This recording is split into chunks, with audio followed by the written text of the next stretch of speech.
G'day there, Ray Corcoran here. In this week's video, I'm going to be talking about the top 10 highest paying jobs in Australia based on the official data from the Australian Taxation Office. Now, obviously, one of the big ways you can get rich is simply by having a high income. You can definitely get rich on a low income by being diligent with your money, cutting your costs, and consistently investing. However, a higher income can dramatically speed up that time frame. And one thing that I think about a lot is, by which point do you want to get rich? Obviously, everybody wants to get rich as soon as possible, but if you really think about it, if I can make a 200 grand income instead of 100 grand income, for example, I might be able to get to my financial goals and some sort of early retirement by, say, 45 instead of 55. And what would that mean for your life if you could have more time with your family, more time for hobbies, more time for all sorts of stuff that you want to do 10 years earlier? It's quite a profound impact on your life. So for me, I believe that it's worth trying to get a higher income and putting a lot of effort into it. Some people do scoff at it, acting like it's not that easy. People just say, oh, just get a higher paying job and then you'll be rich, like it's that easy. And I personally believe that you should focus on it. And no, it's not easy, but it's worth the endeavor. And I like the fact that I can control my career or my business a lot more than I can control how the stock market does over time. So there's a whole bunch of different areas that I can't control, but my career, you can control to a higher degree. So why not go for it? And as we go through these different career paths, I'm going to talk about some of the pros and cons of these different career paths, because yeah, you do get paid a lot of money for some of these roles, but there are some serious downsides to that, and you need to weigh those up, because it's not as simple as just getting paid a big pay packet and no downside. It just doesn't work like that. And if you have any thoughts on any of these careers that we're going to go through in this video, please let me know below in the comments. If you have any other thoughts around other industries where you can get paid a good living. So coming in at number 10 is a financial investment advisor with a salary of approximately $169,000. And what a financial investment advisor does, basically, as the name suggests, is they help advise people on how to invest to grow their wealth. Now, of course, with any of these numbers, some people can make over this, some people can make under this, but overall, people are getting paid relatively well to help others build their own wealth. One of the upsides of this role is you do learn a lot of stuff that you can apply to your own finances. So you're helping others with their finances, but you would get a much higher level of knowledge than the typical person, because that's your industry. So you do get a bit of a double benefit, and I do like the idea of that. However, there has been a lot of people leaving the financial advice space over the years due to heavy regulation and red tape. They are talking about doing some reforms to make it a little bit more accessible and less BS. But if that happens, that remains to be seen. Coming in at number 9 is a CEO or managing director. Now, obviously, this can be a wild skew. If you're the CEO of Macquarie Bank, you're making millions of dollars every single 12 months. This particular number was $177,000 per year. And obviously, this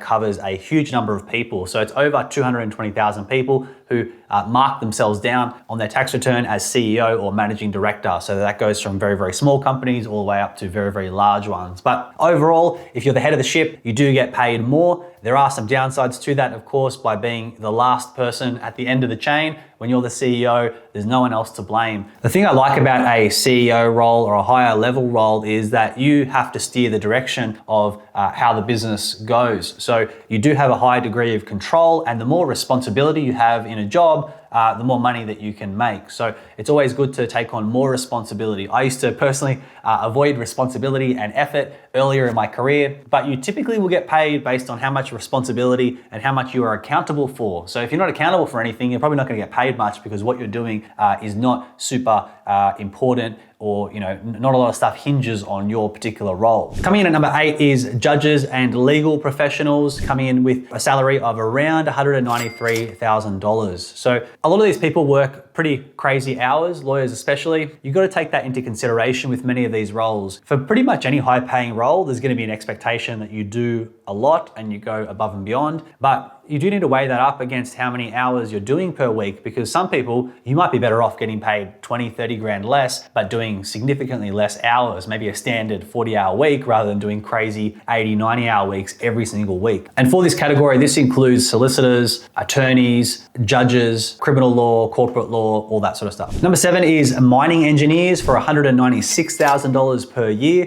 Now, obviously, as many people know, the mining industry can be quite cyclical.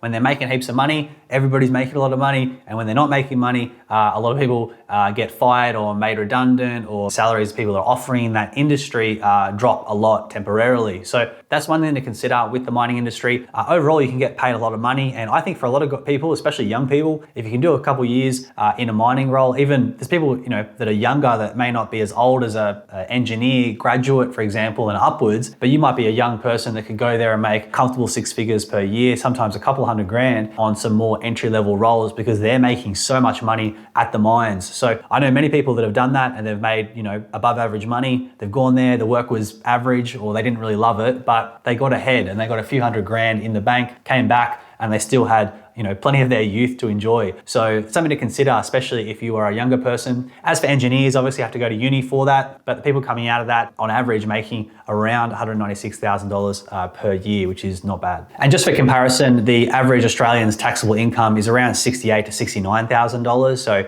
if you're making $200,000 a year, you're making quite a bit more than everybody else. And to do that in a first world country, you've got to be very grateful for that. Coming in at number 6 is general or medical practitioners.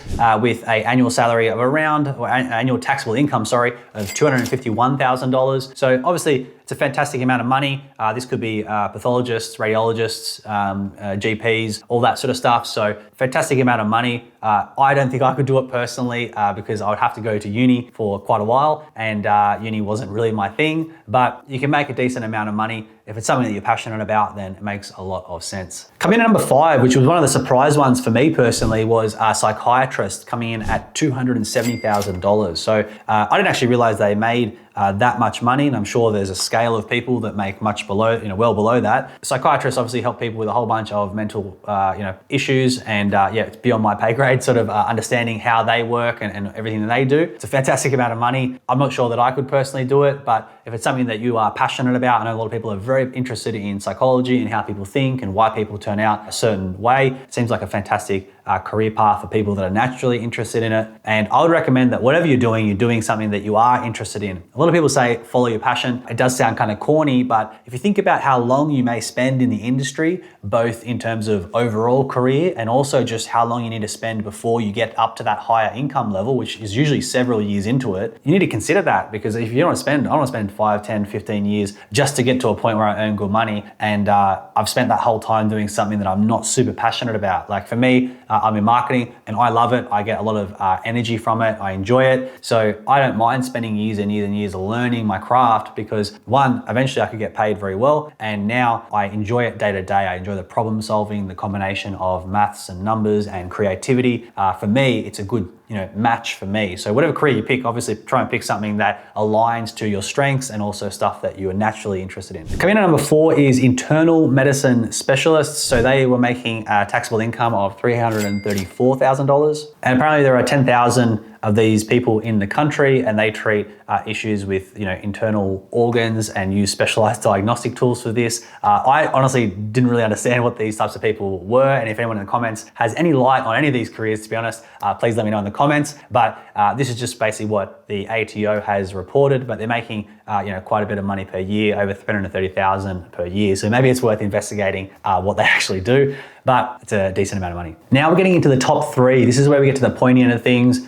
And number 3 is financial dealers. So different to drug dealers, these are financial dealers that trade, they'll buy and sell financial products on behalf of their clients. I would assume these people are working with more higher net worth individuals, people that got plenty of money, and they get paid a percentage to help them invest their money. So a little bit different to your financial advisor, which we covered earlier on.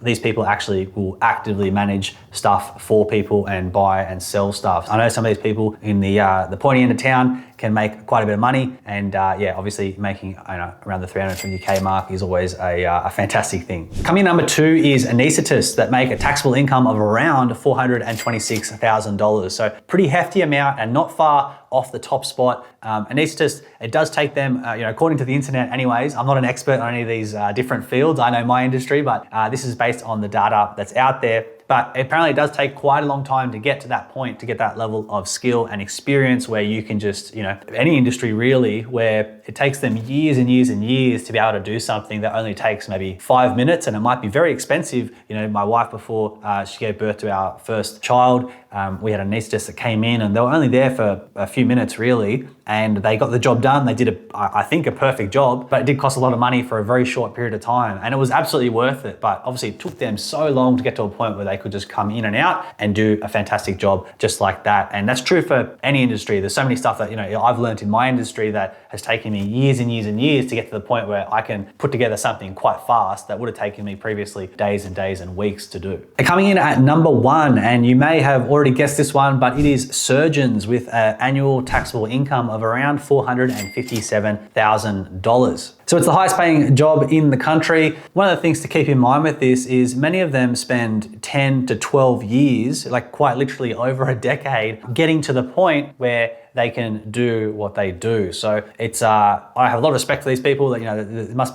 take so long and so much commitment. I personally don't think I could do it at all in terms of the prep and the day job. Normally, so much prep. They do go to uni for several years, then they have to do extra bits at uni, then they have to do extra training after that for several years, and they have to be, you know, there's like 3 or 4 stages that are like 3 or 4 years each, and it kind of adds up to a significant timeline. And it's very, very difficult, and I've heard that a lot of people do drop out during this process because it's quite hard. So obviously becoming a surgeon is something that's very, very difficult. You deserve every dollar you get, to be honest, if you get to that point and you've stayed so committed and you've passed and all that sort of stuff. In my opinion, one of the most important things that you need to consider is how many years is it going to take you to start making some really, really good money. Now, regardless of whichever path you take, there's no get rich quick sort of stuff, but the way I think about it is if you primarily are looking to make a lot of money and you don't really care which route you take necessarily, then I would personally consider business ownership. I feel like you have a lot more control over your salary and how soon you can increase your salary, and it's a little bit more performance based. Whereas when I was in corporate, I kind of found that I could be doing my job to a high standard, I could show them all the performance and results, but because I wasn't good at networking or kissing people's ass, I didn't get the opportunities that other people did get. Or maybe I wasn't old enough, I looked too young or whatever. There's just stupid stuff, and or maybe I didn't understand office politics. Whereas with business, if you do a good job, you can really scale your income a lot earlier in your life. And it's very, very hard and very, very stressful. But for me, I think it's, you know, it was a much better path for me that allowed me to increase my income significantly faster than what would have happened gradually had I stayed in, say, a corporate role. The other thing I don't love about being a very, very high level specialist, which is totally fine, compared to a business owner, you're always the person that needs to be there and do the stuff. So, you know, the high level surgeons, you know, even our obstetrician that we're dealing with now for the birth of our second kid coming up in a couple of months, they kind of have to be there 99% of the time. And obviously they can take holidays and stuff, but it's very dependent on their personal skill. And obviously, like for me in my industry, I've had to develop my personal level of skill, but ultimately I can outsource a lot of what I do and I can train others to do what I do for me and still get paid the money that I need to get paid. With a surgeon, it's sort of, you know, you can get assistants and stuff to help you out, but it's probably not as easy to, you know, all the skill and, you know, physical hand skill of doing surgery or whatever it is, as well as the knowledge is in one person and it's tied up in that one person. Whereas in a business, you probably still need to know a lot, but you can get other people to jump in to get the outcome still, but you're not personally as involved. So it is something to keep in mind with having a big salary in certain industries may not be what it's cracked up to be. It's certainly better than making a low amount of money, but if you can do it in the right way, you can have the best of both worlds where you make a lot of money, but eventually over time, if you set it up right, you can not also chew up heaps of your own personal time because you've got leverage through staff and software and that sort of stuff. So I hope you found that useful. If you were surprised by any of these roles, by how much they did or didn't pay, or you had any general thoughts on it, please let me know below in the comments. And other than that, I will see you on the next video.